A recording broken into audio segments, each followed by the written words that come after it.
Hi friends, இன்றைக்கி நான் டிமார்ட்டில் என்னெல்லாம் பர்ச்சேஸ் பண்ணாங்கிறத உங்களோட ஷேர் பண்ணிக்க போகிறேன். இந்த பிளாக் ட்ரை கிரேப்ஸ் வந்து ஆஃபரில் போயிட்டுருக்கு. ஆஃப் ப்ரைஸ் வந்து இப்போ 200 ருபீஸ் அப்படின்னா 100 ருபீஸ் கொடுத்துருக்குறாங்க. அதுக்கப்புறம் ஓரியோ பிஸ்கெட் ஒரு பெரிய பேக்கெட்டு, எலைட் ட்ரீம்ஸ் வந்து கப் கேக் ஒரு பேக்கெட் வாங்கியிருக்கேன்.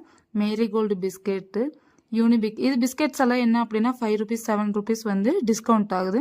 இந்த பிளேட் ஒன்று வாங்கியிருக்கேன். இது சர்விங் பிளேட்டாக யூஸ் பண்ணுறதுக்காக. இது 49 ருபீஸ் தான். 49 ருபீஸ்க்கு இது ரொம்பவே ஒர்த்து தான். நெக்ஸ்ட்டு இந்த ட்ரே ஒன்று வாங்கியிருக்கேன். இது வந்து 99 ருபீஸ். நெக்ஸ்ட்டு இந்த 2 டம்ளர் வாங்கியிருக்கேன். இது செராமிக் தான், 19 ருபீஸ் தான். இது வந்து 2 வாங்கியிருக்கேன். மட் கப் மாதிரி ஸ்டைலு, ஆனால் இது வந்து செராமிக், ரொம்ப சூப்பராக இருந்துச்சு. நெக்ஸ்ட் ஒன் வந்து நிறைய திங்ஸ் எல்லாம் வாங்கியிருக்கேன். அதெல்லாம் நெக்ஸ்ட் வீடியோவில் அப்லோட் பண்ணுறேன். சப்ஸ்கிரைப் பண்ணாதவங்க மறக்காமல் சப்ஸ்கிரைப் பண்ணிக்கோங்க. டிமார்ட்டில் குவாலிட்டி நல்லா இருக்குது, ப்ரைஸ் கம்மியாக இருக்குது. இன்னொரு இன்ட்ரெஸ்டிங்கான வீடியோவில் பார்க்கலாம். உங்களை இருந்திருக்கோம் அப்படின்னு